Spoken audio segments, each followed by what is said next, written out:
الحمد لله رب العالمين والصلاة والسلام على أشرف الأنبياء والمرسلين وعلى آله الطيبين وأصحابه الطاهرين أما بعد فأعوذ بالله من الشيطان الرجيم بسم الله الرحمن الرحيم قل بفضل الله وبرحمته فبذلك فليفرحوا آمنت بالله صدق الله العظيم اللهم رب اشرح لي صدري ويسر لي أمري واحلل عقدة من لساني يفقهوا قولي رسول کریم رؤوف الرحیم علیہ افضل الصلاۃ والتسلیم ارشاد فرماتے ہیں من صلی علیہ فی یوم الف مرۃ لم یمت حتی یرا مقعدہ من الجنہ۔ میرے آقا کریم علیہ السلام فرماتے ہیں کہ جو شخص مجھ پر ایک دن میں 1000 مرتبہ درود پاک پڑھے گا وہ اس وقت تک نہیں مرے گا جب تک کہ جنت میں اپنا ٹھکانہ نہ دیکھ لے۔ سبحان اللہ۔ آج یہ نہایت ہی محبت کے ساتھ دل لگا کر اپنے رحمت والے آقا کی بارگاہ میں درود و سلام پیش کرنے کی سعادت حاصل کریں۔ اللہم صلی علی سیدنا و شفیعنا و کریمنا و مولانا محمد وعلی آلہ بارک وسلم۔ نبی کا بچپن تھا کیا سہانا کہ چاند تھا آپ کا کھلونا، ہے نا؟ ہم تذکرہ کر رہے ہیں اپنے رحمت والے آقا کی مبارک بچپن کی، ٹھیک ہے نا؟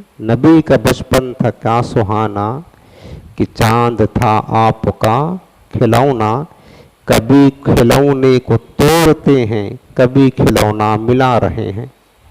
یہ شان تھی نا، کبھی سرکار نے اشارہ کیا تو چاند 2 ٹکڑے ہو گیا۔ بچے ایسے بھی کھیلتے ہیں تو کبھی کھلونا توڑتے ہیں تو ملاتے ہیں۔ ہمارا کھلونا اور ہے، ہمارے بچوں کا کھلونا اور ہے، اور ہمارے نبی کا کھلونا محمد ہماری بڑی شان والے، محمد ہمارے بڑی شان والے۔ حضرت عباس بن عبد المطلب رضی اللہ تعالیٰ عنہ حضور کے چچا تھے۔ جب سرکار پر ایمان لائے تو اس وقت عرض کرنے لگے کہ یا رسول اللہ مجھے آپ کے بچپن کی ایک بات یاد ہے۔ ہم یہ دیکھا کرتے تھے کہ جب آپ بچپن میں ہوتے گہوارے میں جھولے میں تو ہم کیا دیکھتے کہ آپ لیٹے ہوتے اور آپ کا مبارک ہاتھ جس طرف جاتا ہم چاند کو دیکھتے تو چاند ادھر ہی چلا جاتا۔ کبھی آپ ادھر ہاتھ کرتے تو چاند ادھر جاتا، کبھی ادھر کرتے تو چاند ادھر جاتا۔ میرے آقا کریم نے فرمایا کہ چچا بات یہ ہے کہ میں گہوارے میں ہوتا نا تو چاند کے ساتھ ہم باتیں کیا کرتے تھے۔ چاند مجھ سے بات کرتا اور میں اس سے بات کرتا، وہ مجھے رونے سے بہلاتا تھا۔ اور پھر میرے آقا نے فرمایا چچا اس سے عظیم بات کروں، اس سے بڑی بات کروں؟ تو حضرت عباس نے کہا کہو بھتیجے۔ میرے آقا نے فرمایا کہ چچا اس وقت جب چاند اپنے رب کے حضور عرش اعظم کے نیچے سجدے میں گرتا ہے، میں اپنے گہوارے میں چاند کے سجدہ میں گرنے کی آواز بھی سن لیا کرتا ہوں۔ چاند کہاں عرش اعظم ہے، وہاں اللہ کے حضور سجدے میں گرتا ہے، اور سرکار اپنے گہوارے میں ہے، چاند کے گرنے کی آواز بچپن میں میرے تاجدار سن لیا کرتے ہیں۔ تو پیارے جو نبی اتنی شان والا ہو، محمد ہمارے بڑی شان والے، تو بتاؤ کیا وہ مدینے میں رہ کر ہم غلاموں کی محفل میلاد کو نہیں سن سکتا ہے؟ ضرور سن سکتا ہے، عقیدہ ہونا چاہیے۔ تو بات بھی عرض کر رہا تھا نا کہ نبی کا بچپن تھا کیا سہانا کہ چاند تھا آپ کا کھلونا، کبھی کھلونے کو توڑتے ہیں کبھی کھلونا ملا رہے ہیں۔ نثار تیری چہل پہل پر ہزاروں عیدیں ربیع الاول، سوائے ابلیس کے جہاں میں سبھی تو خوشیاں منا رہے ہیں۔ تمام عالم کے جن و انسان، تمام عالم کے جن و انسان خوشی کے نغمات گا رہے ہیں کہ جن کی خاطر بنی ہے دنیا وہ آج تشریف لا رہے ہیں۔ چاند جھک جاتا جدھر انگلی اٹھاتے مہد میں، کیا ہی چلتا تھا اشاروں پر کھلونا نور کا۔ ہم بات کر رہے تھے سرکار علیہ السلام کے بچپن کی۔ اپنے نبی کی شان بہت بلند ہے، اور اتنی بلند ہے بس یوں سمجھ لیں کہ باد رب صاحب مرتبہ کون ہے، باد رب صاحب مرتبہ کون ہے، مصطفیٰ کے سوا دوسرا کون ہے، بازد خدا بزرگ تو یہ قصہ مختصر، بس یہ بات سمجھ رہے۔ ہم نے آپ کو کل بتایا تھا آج محفل میلاد کی چھٹی محفل ہے۔ حلیمہ سعدیہ کے قبیلے میں میرے سرکار کی جو پرورش ہوتی رہی، دودھ پیتے کا زمانے کا وقت جو تھا وہ میں نے عرض کیا تھا، اور یہاں تک بات لا کر چھوڑی تھی۔ میں ترتیب وار سرکار کا بچپن اور بچپن سے انشاءاللہ جوانی تک آئیں گے، تاکہ ہمیں حضور علیہ السلام کی پاکیزہ سیرت معلوم ہو، اور جتنا زیادہ سرکار کی پاکیزہ سیرت ہمیں معلوم ہوگی اتنا زیادہ سرکار کی بارگاہ سے ہماری محبت وابستہ ہوگی۔ حضرت حلیمہ سعدیہ خوش نصیب خاتون تھی کہ بارگاہ خداوندی سے یہ مقدر ہو چکا تھا سرکار کے لیے دودھ پلانا حضرت حلیمہ سعدیہ کی قسمت میں آیا۔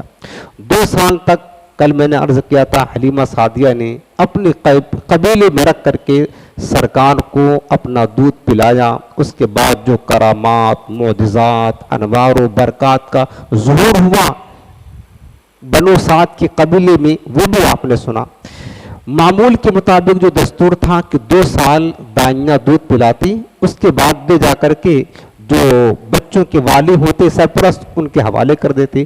حلیمہ سعدیہ بھی لے کر حضور کو 2 سال کے بعد آئیں، اور سجدہ آمنہ کے حوالے تو کر دیا، لیکن پھر دل نہیں مانتا تھا کہ ان کو چھوڑے، واپس پھر ان سے عاجزی کر کے گزارش کر کے حضرت آمنہ خاتون رضی اللہ تعالیٰ عنہ سے پھر انہوں نے اجازت دے دی، اور پھر سرکار کو لے کر آئیں۔ پھر میں نے کل عرض کیا تھا کہ سرکار علیہ السلام چلنے پھرنے کے لائق ہو چکے تھے، بلکہ چلتے تھے، اور اپنے بھائیوں کے ساتھ جو ہے نا بکریاں چرانے جایا کرتے تھے۔ پھر وہ شق صدر کا واقعہ پیش آیا، سرکار کا سینہ مبارک چاک کیا گیا، اور اس کے بعد جو معاملات ہوئے وہ میں نے کل کے درس میں عرض کیا تھا۔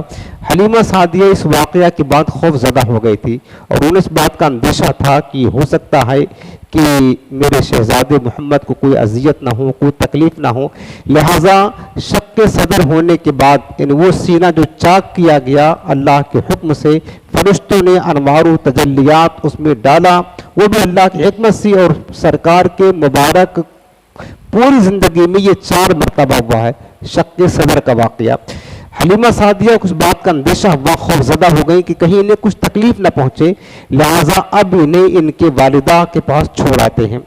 اس کے بعد حلیمہ سعدیہ حضور کو لے کر کے چلی مکہ المکرمہ، اور حضرت عبد المطلب سے ملاقات کیا، اور حلیمہ سعدیہ نے حضرت آمنہ خاتون سے ملاقات کیا، اور سرکار کو ان کے حوالے کر دیا۔ تو سیدہ آمنہ نے فرمایا کہ حلیمہ تم تو بڑی خوشی سے لے کر کے گئی تھی میرے بیٹے کو، اور تم نے کہا تھا کہ کچھ دن ہمارے پاس اور رہنے دے، تو ہم نے تمہیں اجازت دے دی تھی، لیکن اس قدر تم جلدی واپس کرنے لے کر آ گئی۔ تو حلیمہ سعدیہ نے پورا واقعہ بتایا جو شق صدر کا ہوا تھا، کہ 2 نورانی شخص آئے تھے جنہوں نے حضور کے سینے کو چیر دیا تھا، کچھ نکالا تھا، کچھ ڈالا تھا، پورا تفصیل بتایا حلیمہ سعدیہ نے حضرت آمنہ خاتون کو۔ تو اور اس بات کا ذکر کیا کہ مجھے اندیشہ ہوا کہ کہیں میرے شہزادے کو کچھ تکلیف نہ پہنچے، لہٰذا میں نے سوچا کہ ہم آپ کے حوالے کر دیں۔ حضرت آمنہ طیبہ طاہرہ رضی اللہ تعالیٰ عنہ فرماتی حلیمہ میرا بیٹا بڑا مبارک ہے، جس دن یہ میرا بیٹا میرے صدر میرے شکم میں آیا اسی دن سے برکات و تجلیات کا زور ہونا شروع ہو گیا، عجیب عجیب چیزیں ظاہر ہونے لگی، اور میرا بیٹا اتنا مبارک ہے، نہ اس پر کوئی آسیب، کوئی شیطان، کوئی جن، کوئی خبیث چیز، کوئی چیز اسے نقصان نہیں دے سکتی ہے، نہ اس پر کچھ اثر کر سکتی ہے، یہ بڑا برکت والا بیٹا ہے۔ غرض کی حلیمہ سعدیہ تو حضور کو حضرت آمنہ کے حوالے کر کے چلی گئی۔ اب میرے آقا علیہ السلام کی مبارک عمر ہو گئی تقریباً 3 برس۔ 3 برس سرکار حضرت آمنہ خاتون کے ساتھ رہے۔ اس کے بعد آپ کے والد تو انتقال کر چکے تھے سرکار کے پیدائش سے پہلے ہی۔ آپ کے دادا حضرت عبد المطلب رضی اللہ تعالیٰ عنہ آپ کی کفالت کرتے رہے۔ وقت گزرتا رہا، انوار و کرامات کا ظہور ہوتا رہا، حتیٰ کہ جب میرے سرکار کی مبارک عمر 6 برس کی ہوئی، 6 برس کو ہوئی، تو میں نے یہ واقعہ بتایا تھا پہلے درس میں، دوسرے درس میں یہ حضور کے والدین کریمین کی سیرت جس دن بیان کیا تھا، اس میں یہ واقعہ میں نے بتایا تھا۔ اب صرف میں رابطہ کو جوڑنے کے لیے میں یہ بات عرض کر دینا چاہتا ہوں کہ جب مبارک عمر سرکار کی 6 برس کی ہوئی تو سیدہ آمنہ رضی اللہ تعالیٰ عنہ نے چاہا کہ اپنے بیٹے کو لے کر کے مدینہ جائیں۔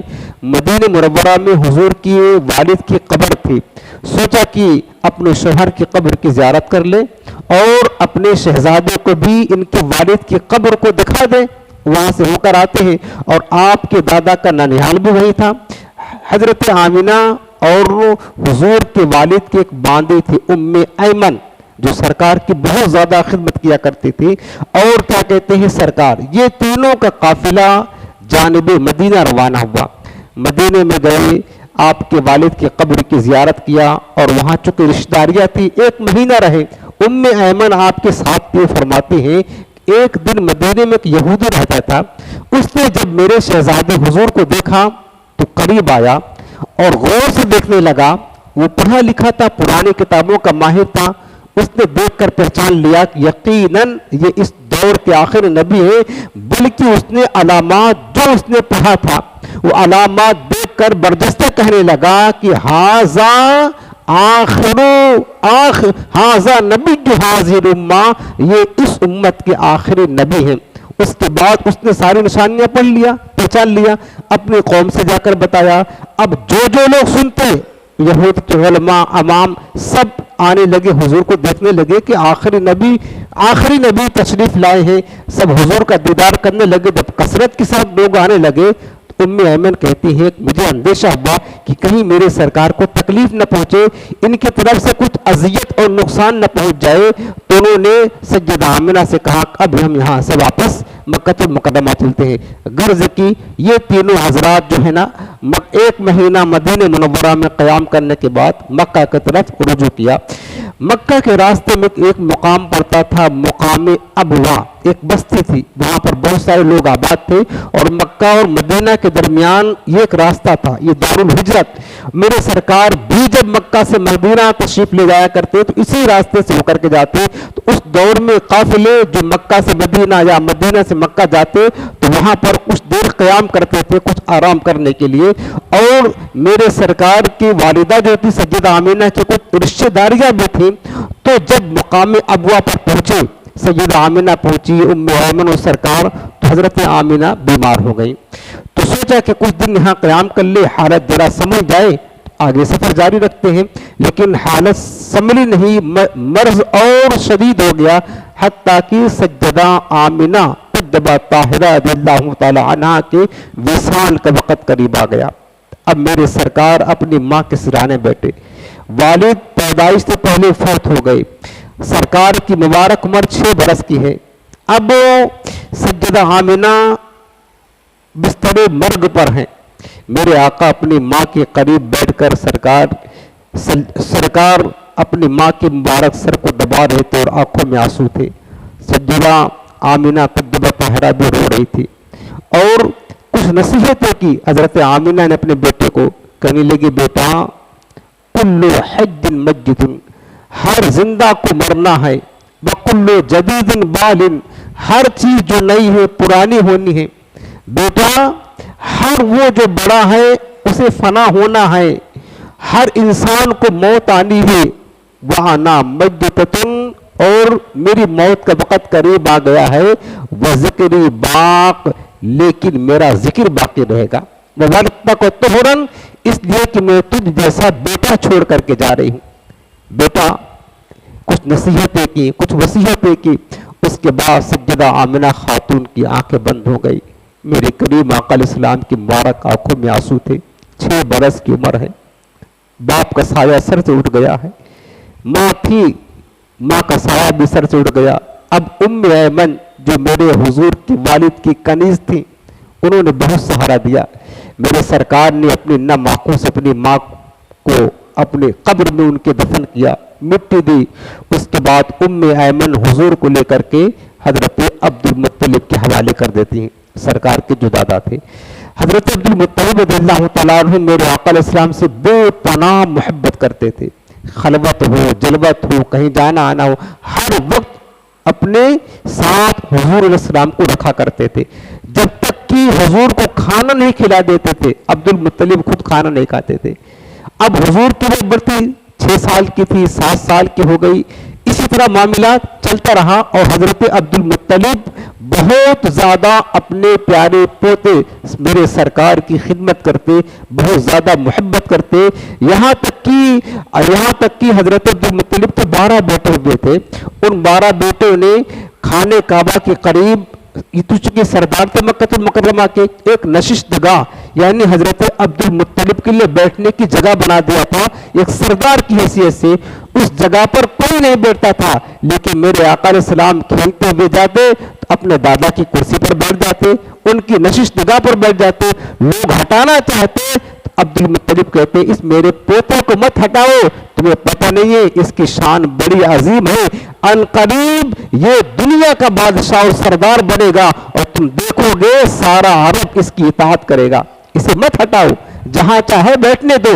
اس طرح کے معاملات چلتے رہے. حضرت عبد المطلب کے دور میں قحط سالی کا وقت آ گیا. قحط سالی اس دور میں بہت زیادہ وقتاً فوقتاً آیا کرتے تھے, یعنی بارش بند ہو جاتی تو سبزے نہ اگتے, اناج نہ پیدا ہوتے, غلے پیدا نہ ہوتے, تو لوگ بھوک مری کا شکار ہو جاتے, فاقہ کشی کی نوبت آ جاتی. بہت زیادہ قحط سالی کے ایام اس دور میں اس پیریڈ میں آیا کرتے تھے. تو حضرت عبد المطلب کا زمانہ تھا, سرکار کی مبارک عمر 6-7 برس کی بیچ کی تھی عمر تھی. تو قحط سالی آ گیا. اب لوگ پریشان ہو گئے, لوگ فاقہ کشی پر مجبور ہو گئے, فاقہ کرنے کی نوبت آ گئی. لوگ اسی قسم پرسی کے عالم میں تھے کہ قحط سالی کی بلا سے نجات کیسے ملے, پریشانی کے عالم میں تھے. ایک رات تھی, غیب سے ایک ندا گونجی کہ اے لوگو, اگر تم قحط سالی سے نجات چاہتے ہو تو خاندان بنی ہاشم میں جو شخص بہت بزرگ ہو, کرامت اور عزت والا ہو, جس کا چہرہ چمکدار ہو, اس کے پاس جاؤ اور اس کے بیٹے سے کہو کہ وہ اپنے بیٹے کے وسیلے سے جبل ابو قبیس پر چڑھ کر کے دعا کرے, اللہ تعالیٰ قحط سالی کو دور فرما دے گا. صبح جن لوگوں نے آواز سنی رات میں, یہ غیبی مدد تھی اللہ کی, اور یہ بھی غیبی مدد میرے مصطفیٰ کے وسیلے کی برکت سے تھی, سرکار کی وجود کی برکت سے تھی, تاکہ پتہ چلے کہ جس نبی کو ہم نے آخری پیغمبر بنا کر بھیجا ہے, محمد ہمارے بڑی شان والے, ان کی شان کتنی اعلیٰ ہے. صبح ہوئی, جن لوگوں نے رات میں آواز سنی تھی سب لوگ آپس میں مشورہ کرنے لگے کہ خاندان بنی ہاشم میں کون ایسا معزز شخص ہے جو کرامت عزت والا ہو, جس کا چہرہ روشن ہو, جس کا کوئی بیٹا اور پوتا ہو. تو لوگوں نے جب مشورہ کرنا شروع کیا تو پتا چلا کہ خاندان بنی ہاشم میں اس وقت سب سے زیادہ بزرگ, عزت و کرامت والے وہ سردار قریش حضرت عبد المطلب ہیں, اور ان کا بیٹا, ان کا پوتا جو بڑا مبارک ہے, روشن چہرے والا ہے. چلو انہی کے پاس چلتے ہیں, انہی کے بارے میں یہ ندا آئی ہے اور یہ غیب سے ہمارے لیے ایک رہنمائی کی گئی ہے. تمام لوگ مل کر کے حضرت عبد المطلب کے پاس گئے اور رات میں جو آواز سنی تھی اس کو بتایا. حضرت عبد المطلب نرم دل آدمی تھے, اپنے پوتے کو سرکار کو کندھے پر بٹھایا اور جبل ابو قبیس پر لے کر کے چڑھ گئے. سرکار کو اتار کر اپنے سامنے کھڑا کیا اور رب کی بارگاہ میں ہاتھ اٹھا کر دعا کرنے لگے, اے مولا, اس میرے شہزادے کے وسیلے و تصدق سے یا اللہ ہم لوگوں کو بارش عطا فرما دے. بس ان کا یہ دعا کرنا تھا. بادل بالکل صاف تھا,